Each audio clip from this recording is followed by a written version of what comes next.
Assalamualaikum warahmatullahi wabarakatuh.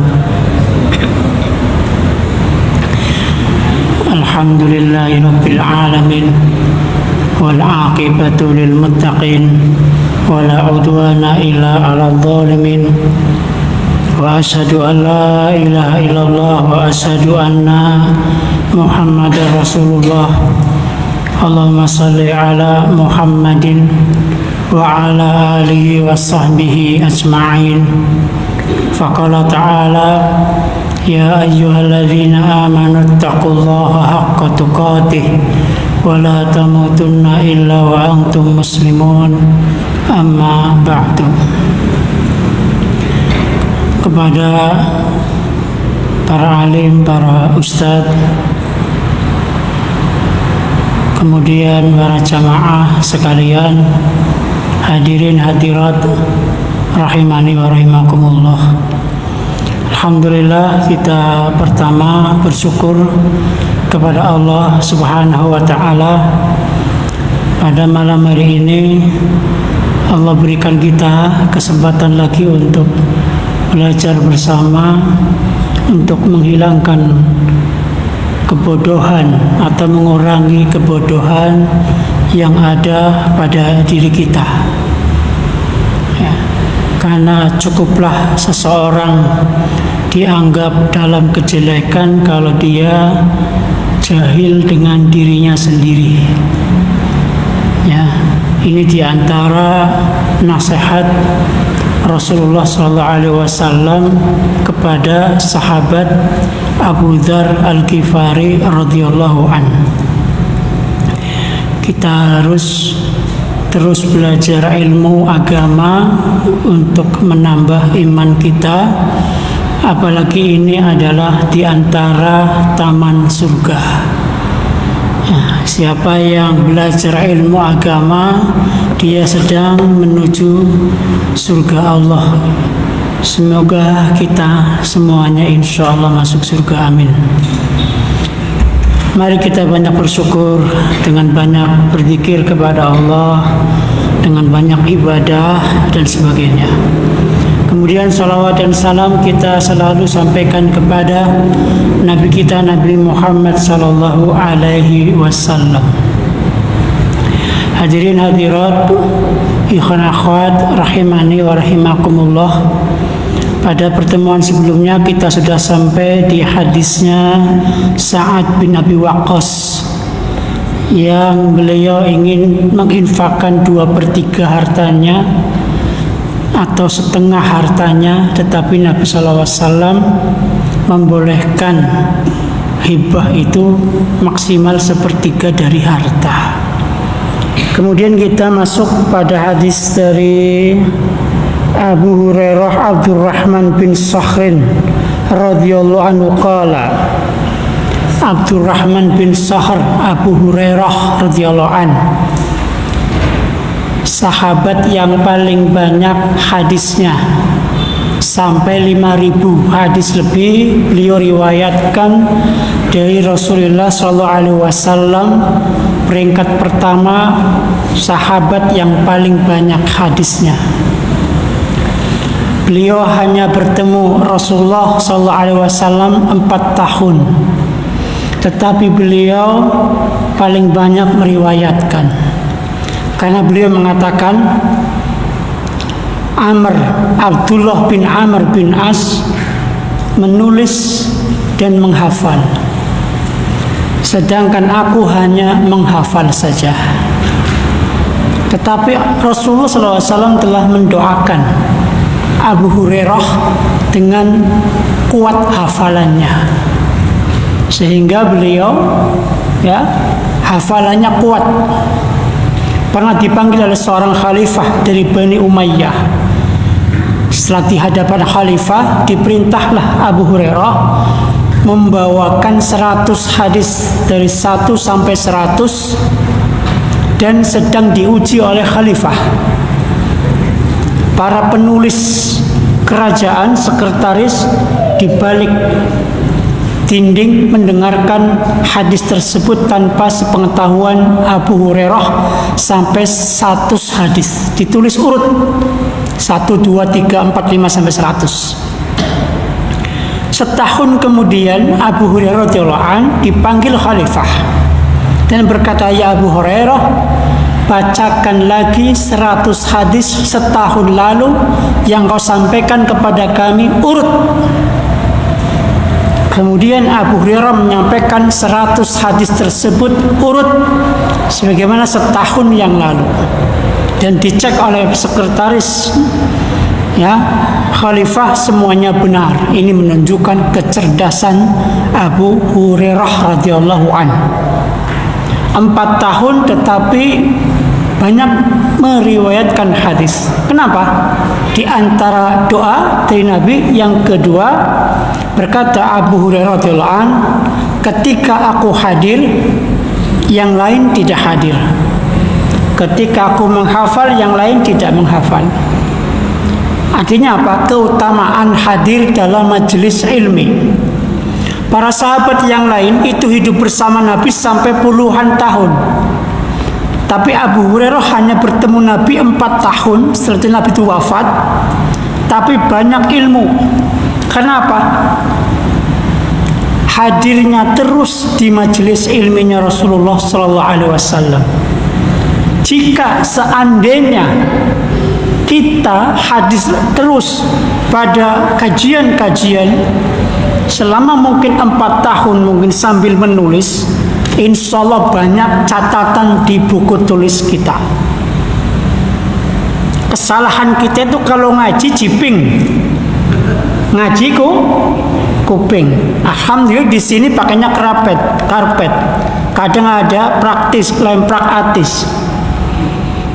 Akhirnya masuk ke telinga kanan, masuk keluar telinga kiri, nggak hafal maksudnya, tapi masih ada lah.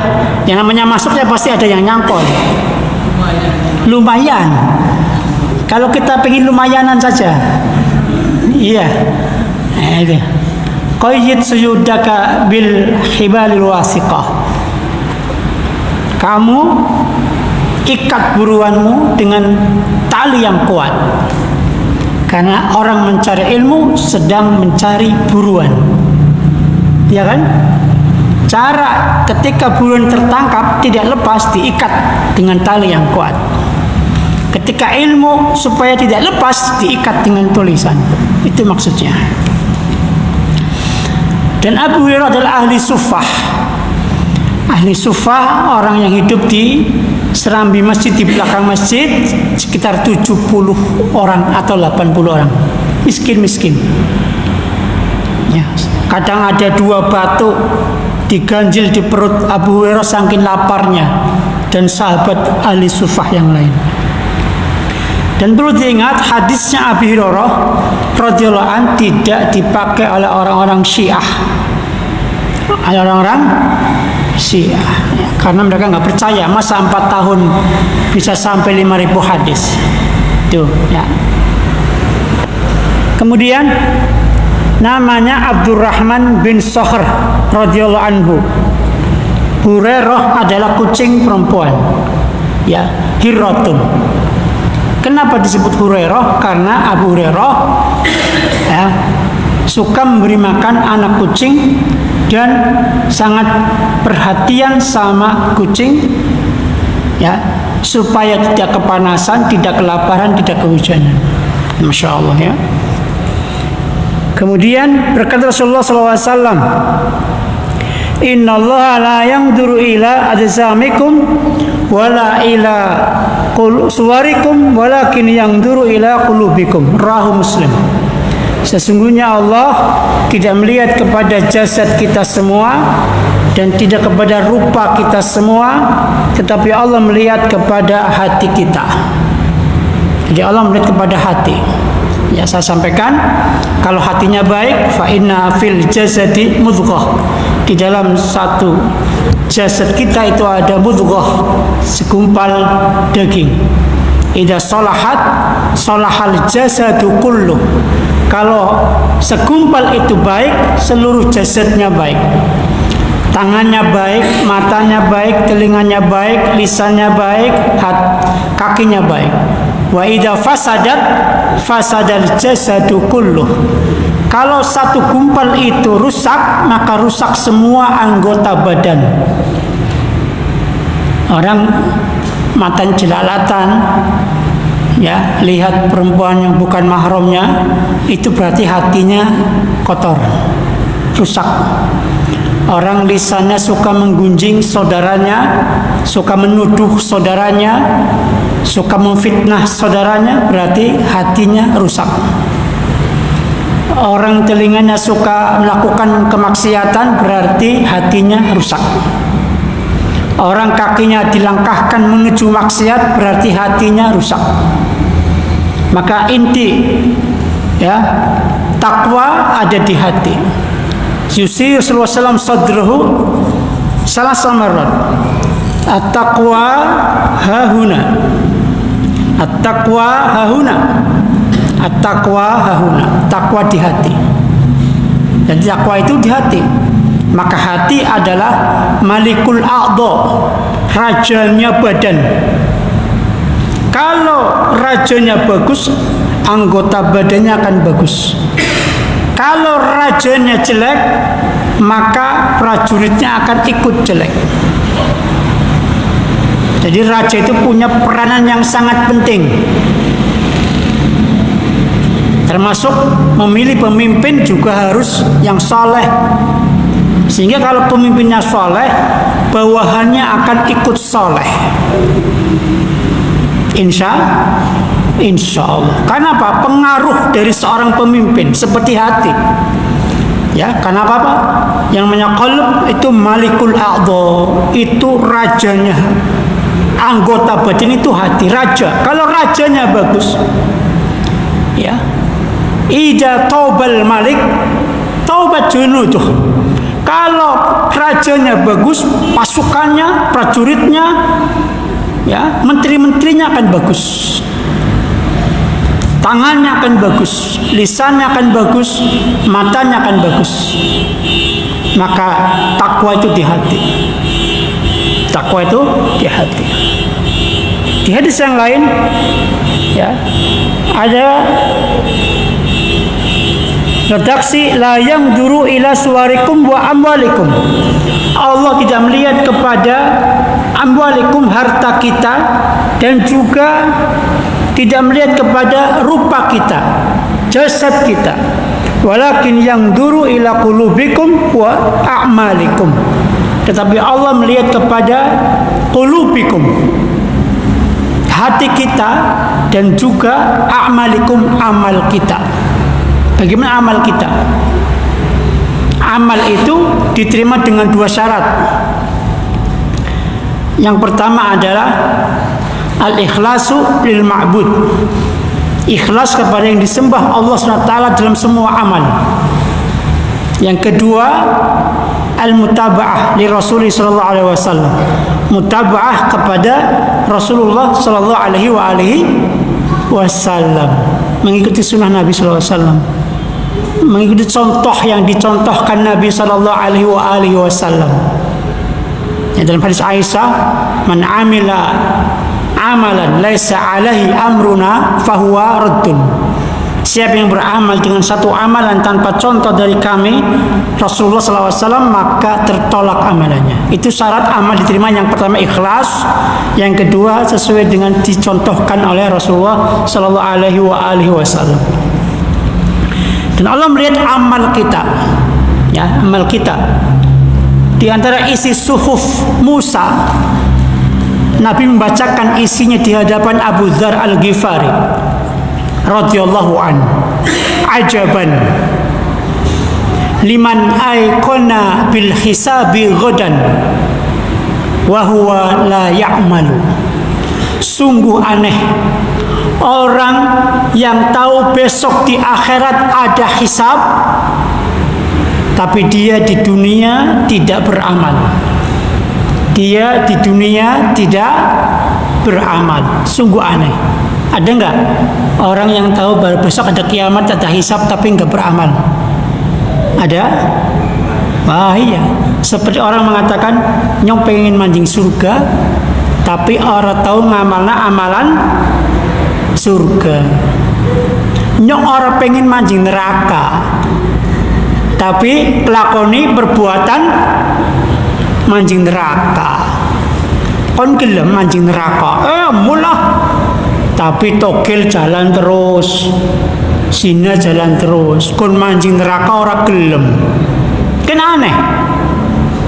Di antara juga musuh Musa alaihissalam ajaban, ya. Liman ayqana bil mauti, ya.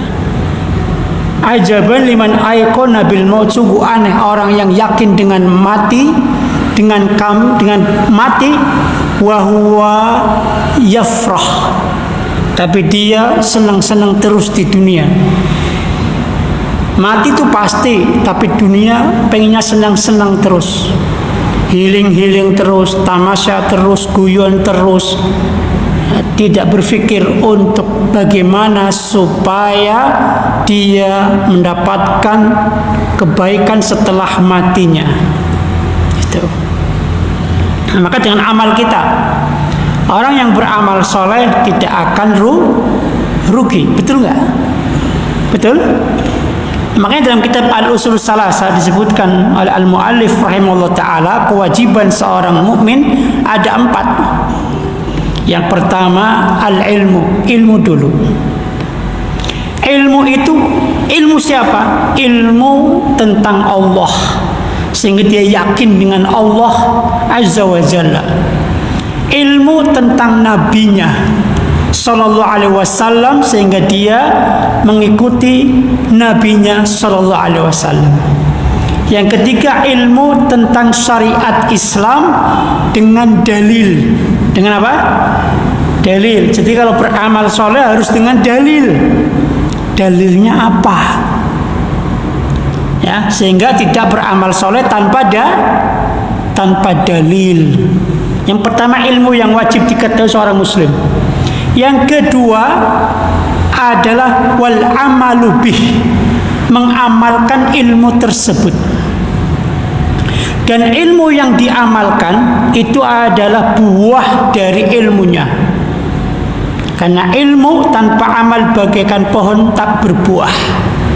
Dalam peribahasa Arab, al-ilmu bila amalin kasyajaratin bila samarin. Ilmu tanpa amal bagaikan pohon yang tak berbuah.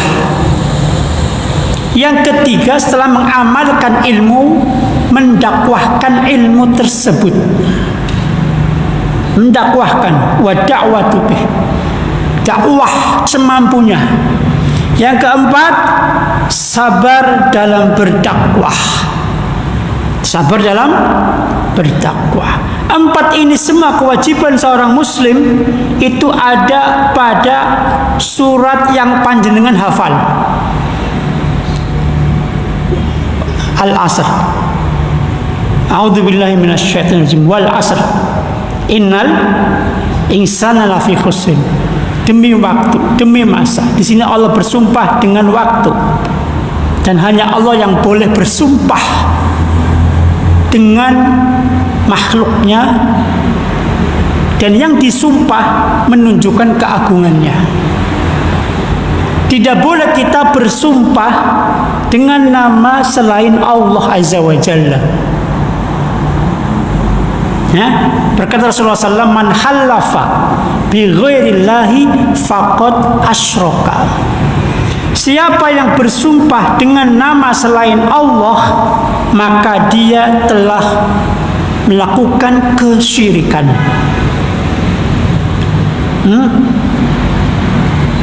Melakukan kesyirikan. Ustaz, bersumpah dengan nama Nabi tidak boleh. Banyak kita sering mendengar demi Allah dan demi Rasulullah. Tidak boleh. Bersumpah hanya dengan nama Allah semata. Ya, demi Allah, wallahi, tallahi, billahi, hanya dengan nama Allah saja. Jangan bersumpah dengan nama Rasulullah dan demi Rasulullah, demi Muhammad, tidak. Dengan nama Allah Subhanahu wa ta'ala. Nah, kaum muslimin yang dirahmati Allah Subhanahu wa ta'ala, illal ladzina innal insana lafi khusrin, sesungguhnya manusia benar-benar dalam kerugian. Illal ladzina amanu, kecuali orang yang beriman. Iman itu dengan ilmu. Wa amilus solihati, dan beramal soleh. Wa tawassaw bil haqq, dan saling menasihati dalam kebenaran, berdakwah. Wa tawassaw bis sabr, dan saling menasihati dalam kesabaran, sabar dalam berdakwah. Sabar dalam berdakwah dari gangguan orang-orang yang tidak suka dengan dakwah kepada al-haq. Maka beramal soleh tidak akan rugi selamanya, dan Allah melihat kepada amal kita. Walakin yanzuru ila qulubikum wa a'malikum, tetapi Allah melihat kepada hati kita dan amal-amal kita, amal soleh kita. Allah nggak melihat harta kita, Allah nggak melihat rupa kita, wajah kita, ya jasad kita, tidak. Allah melihat hati kita dan amal kita. Kaum muslimin rahimani wa rahimakumullah, pelajarannya kita bisa berbelajaran di sini bahwa ya, amal itu bisa benar jika ikhlas lillahi ta'ala, dengan niat yang benar, dengan niat yang benar, hatinya sesuai dengan hatinya yang ikhlas. Yang kedua, al-i'tina'u bi islahil qalbi muqaddamun ala islahil jawarih, memperhatikan ya, untuk mendahulukan ya, islahnya hati, kebenaran hati lebih diutamakan daripada baiknya fisik anggota badan, al-jawarih. Kebanyakan orang lebih mengutamakan dandani fisik daripada dandani hati. Betul nggak? Iya, dandani fisik. Apalagi pemuda sekarang sudah kemakan virus glowing. Virus apa? Glowing. Selalu talaka ya, glowingan ya. Pikirin temen, sing penting wong lanang ya. Hitam manis bepayu. Tapi kalau sudah masuk ke kota besar, banyak orang-orang muda yang terfitnah dengan virus glowing. Akhirnya mereka pakai apa? Skincare, di glowing biar kayak orang-orang Korea, kinclong, malah kayak banci ya. Itu. Wah, laki-lakinya kayak gini, jenggotan, menunjukkan apa? Benar-benar maskulin gitu loh. Jangan sampai seperti orang perempuan yang glowing gitu. Allah nggak, banyak orang lebih mengutamakan dandani fisik daripada dandani hati. Membenarkan hati itu paling penting. Kalau kita akan mati kok, fisik juga akan kena rayap, digerogoti ular ning kuburan, betul? Pan gua apa didandani nemen. Yang penting rapi. Nabi Muhammad SAW dalam Syama'il Muhammadiyah kitabnya Al-Imam Tirmidzi selalu apa? Sisiran, kemudian apa? Kadang minyak wanginan, minyak rambutan, sampai bekas minyak rambutnya ada di sorbannya. Itu Nabi SAW. Tapi berbaik-baik dalam penampilan fisik tidak harus mengorbankan hati. Maka mendahulukan hati untuk dibenarkan, untuk didandani lebih utama daripada apa? Fisik, ya, daripada fisik.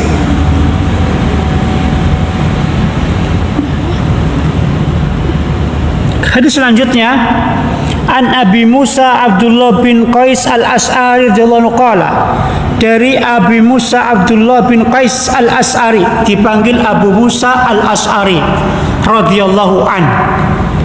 Al-Ash'ari satu kabilah yang Nabi menyukai kabilah ini. Maka berkata Nabi SAW, ana Ash'ari. Maksudnya ana Ash'ari itu bukan saya akidahnya Ash'ari, bukan. Tapi nama kabilah. Ana Asy'ari, saya seorang Asy'ari juga. Kenapa? Karena di dalam kabilah Asy'ari, kabilah tersebut ya, itu semua warganya tidak ada yang kelaparan. Semua warganya tidak ada yang tidak makan dalam satu hari. Semuanya makan. Ya, dipraktekkan di kabilah Asy'ari itu, pemimpin kabilahnya ya itu memerintahkan orang-orang untuk mengetahui posisi ekonomi warganya. Kalau ada warga yang tidak punya, maka disuruh untuk dikumpulkan makanan, kemudian dibagikan kepada yang tidak punya, sehingga warga di kabilah Asy'ari tidak ada yang kelaparan. Dengan kebaikan kabilah Asy'ari ini, maka Nabi mengatakan, dan saya juga Asy'ari, karena suka dengan kebaikan kabilah Asy'ari. Dan Abu Musa al-Asy'ari yang nama aslinya adalah Abdullah bin Qais adalah seorang ahli diplomasi, ahli berunding, dan menjadi seorang gubernur di antara gubernur Islam. Ketika terjadi perang antara Ali dan Muawiyah, perang Siffin ya, Ali dan Muawiyah, maka dari pihak Ali yang menjadi juru rundingnya adalah Abu Musa al-Asy'ari.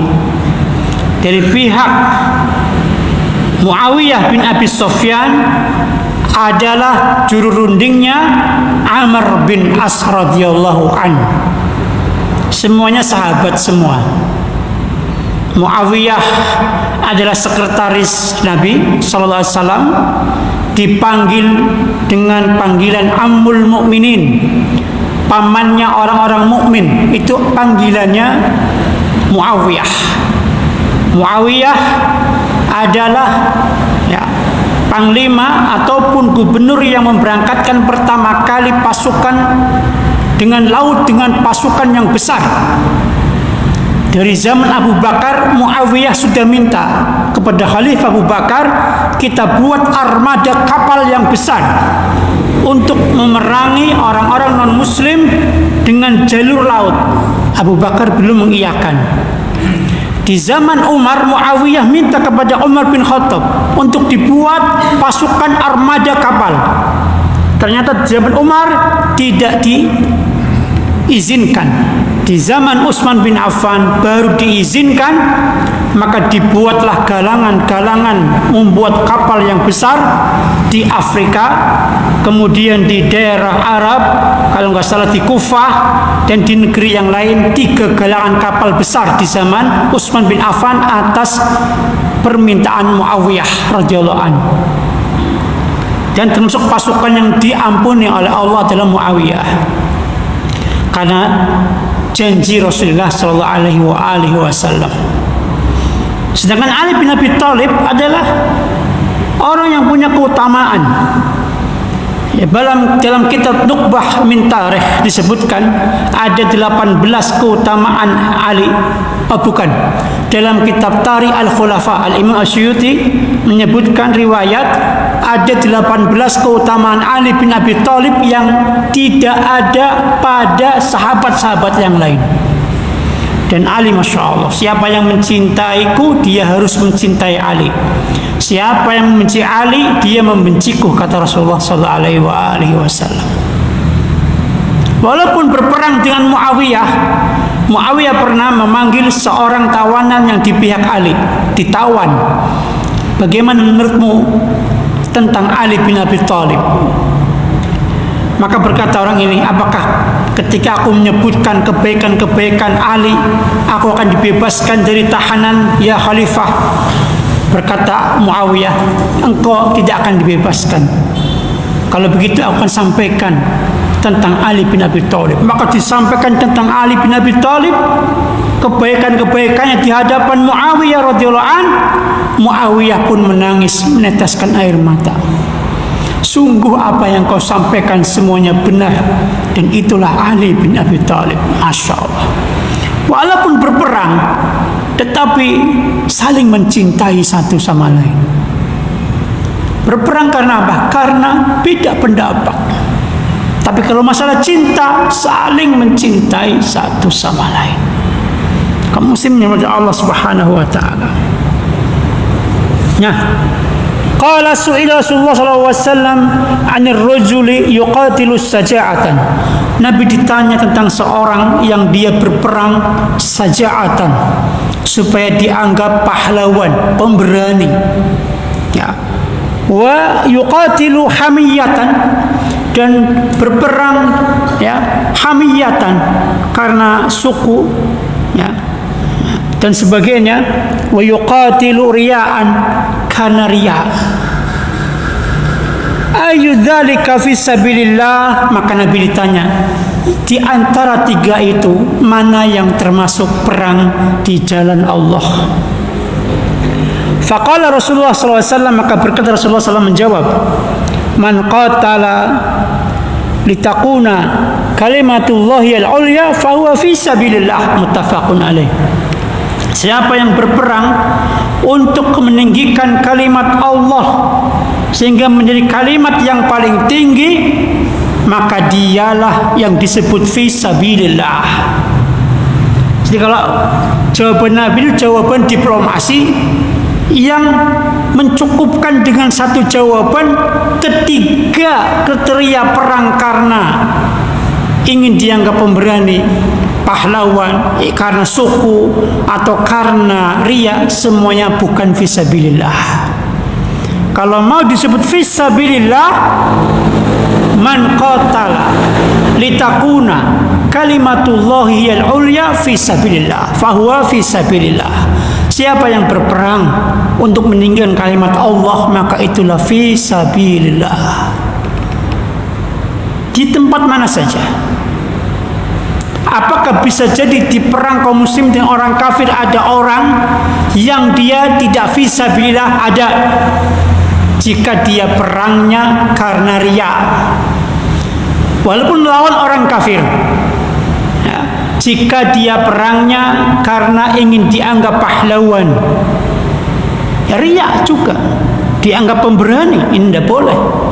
Di sini pentingnya untuk memperbaharui niat dalam segala amal soleh, termasuk perkara yang paling tinggi, jihad fisabilillah. Maka berkata Abu Dzar, ya Rasulullah, nasihati aku. Abu Dzar dinasihati Rasulullah SAW, alaika bil jihadi fa innahu rahbaniyatul mu'minin. Abu Dzar, engkau berjihad di jalan Allah, karena yang disebut jihad di jalan Allah adalah kedudukan penghambaan seorang hamba yang paling tinggi kepada Allah adalah dengan jihad fisabilillah. Ya.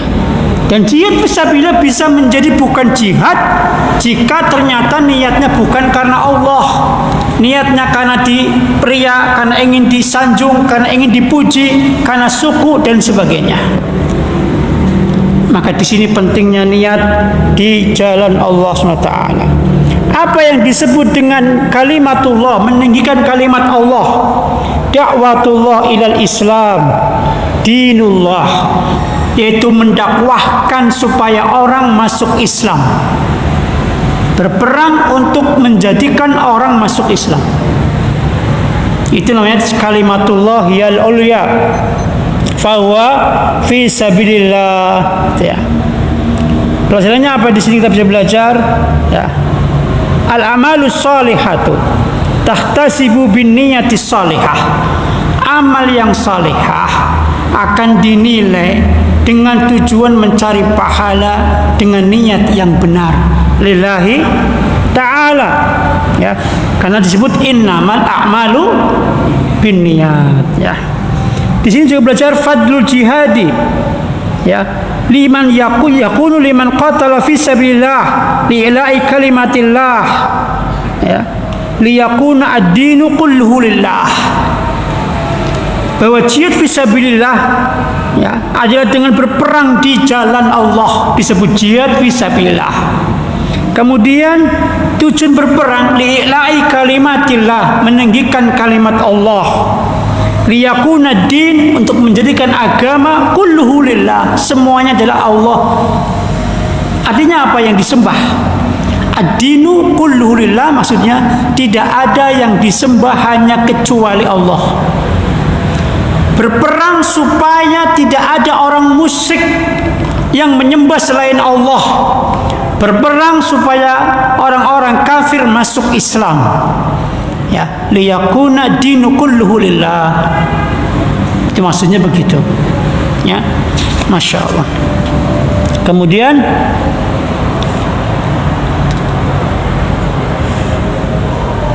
istibabul su'ali anil illa fil amal, disukainya bertanya tentang perkara-perkara yang bisa menjadikan amal tidak diterima, supaya berhati-hati.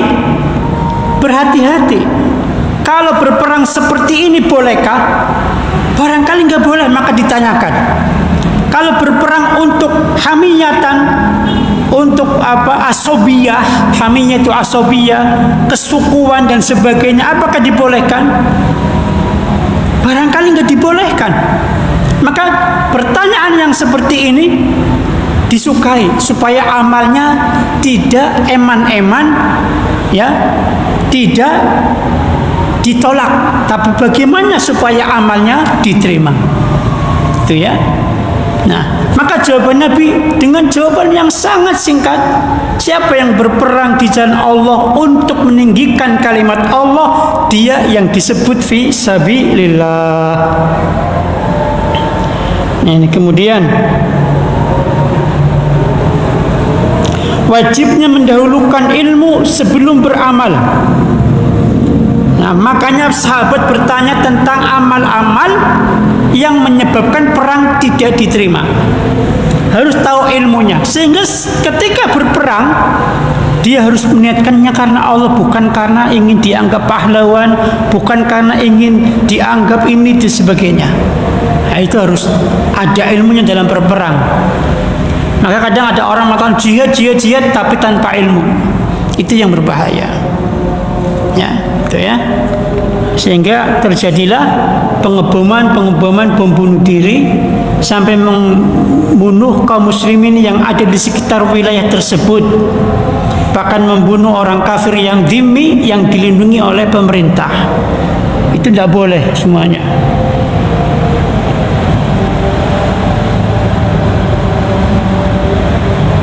Ya. Kemudian yang terakhir, dhammul khirsi ala dunya wa ala al-qitali li khududil nafsi fi ghairi ta'atillah. Dhammu al-khirs, dhammu itu kejeleknya, ya, tidak baiknya, ya, keinginan dalam beramal untuk dunia, seperti berperang untuk tujuan, ya, supaya selain Allah SWT perangnya, itu tidak boleh. Semangat untuk perkara dunia dalam beramal dengan niat dunia, ya, seperti perang juga niatnya bukan untuk Allah tapi untuk ketaatan kepada selain Allah, itu termasuk di antara contohnya. Wa an Abi Bakrah Nufai bin al-Harith as-Saqafi radhiyallahu anhu, Nabi sallallahu dari Abi Bakrah Nufai ibn al-Harith as-Saqafi. Abi Bakrah bukan Abu Bakar. Abi Bakrah sahabat Nabi yang sholatnya terlambat ketika Nabi sedang mengimami, maka dia sambil berjalan dengan ruku sambil berjalan menuju shaf. Kemudian Nabi setelah sholat selesai, Abu Bakrah juga salam bersama Nabi Sallallahu Alaihi Wasallam. Maka Nabi berkata, Manil ladzi yamsi fis salat, siapa yang dia berjalan ketika sholat, ya, dalam keadaan ruku. Maka berkata Abu Bakrah, saya ya Rasulullah. Nabi mengatakan, jangan kau ulangi, semangati lagi, berangkat lebih awal biar tidak terlambat.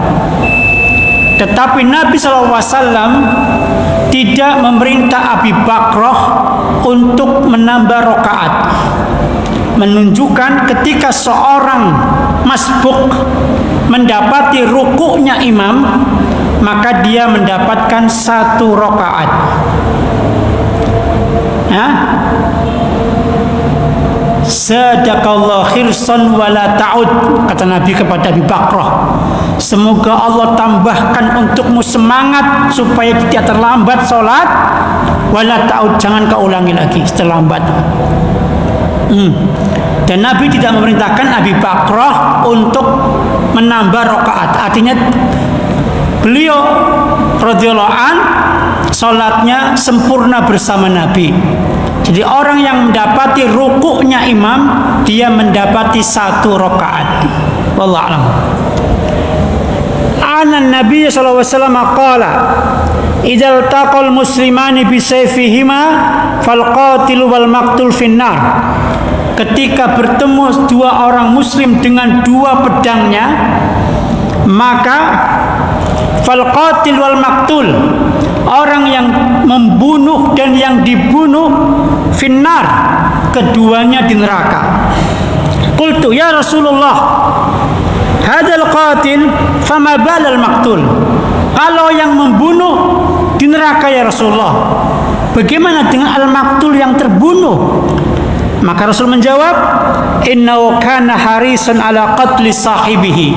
Karena orang yang dibunuh juga punya niat untuk membunuh orang yang membunuhnya. Muttafaqun alaih. Ini menunjukkan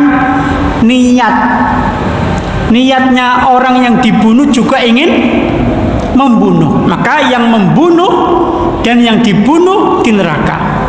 Kenapa yang membunuh di neraka? Berkata Rasulullah SAW, berkata Allah SWT, فَمَنْ يَقْتُلْ مُؤْمِنًا مُتَعَمِّدًا فَجَزَاؤُهُ جَهَنَّمْ خَالِدًا فِيهَا.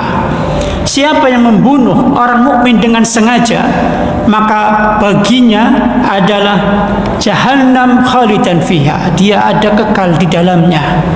Sehingga dengan dalil ini ada ulama yang berpendapat di antara dosa yang tidak diampuni ketika dia mati masih punya dosa ini belum bertobat adalah membunuh jiwa. Ini pendapat yang pertama. Pendapat yang kedua, semua dosa kecuali syirik, jika Allah menghendaki akan diampuni walaupun dia belum bertobat. Dengan dalil innallaha la yaghfiru ayyushraka bih wa yaghfiru ma duna dzalika liman yasha. Sesungguhnya Allah tidak mengampuni orang yang mati dalam keadaan musyrik kepada Allah Azza wa Jalla, ya. Dan Allah mengampuni dosa selain syirik bagi orang yang Allah kehendaki.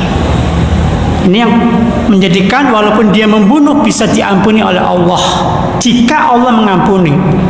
Dalam hadis yang lain tentang masalah syafaat, ya, berkata Rasulullah sallallahu alaihi wasallam, "Syafaati li ahlil kabair min ummati." Syafaatku untuk orang yang berdosa besar di kalangan umatku. Menunjukkan bisa jadi orang yang berdosa besar diampuni dengan syafaat Nabi sallallahu alaihi wasallam walaupun dia membunuh. Tapi berhati-hatilah, jangan sampai ada darah yang dikucurkan, ya, oleh kita. Makanya yang berusaha membunuh dan yang membunuh keduanya di neraka. Di sini pentingnya masalah yang berkenaan dengan niat atau hati. Barakallahu fikum. Ada pertanyaan, silahkan.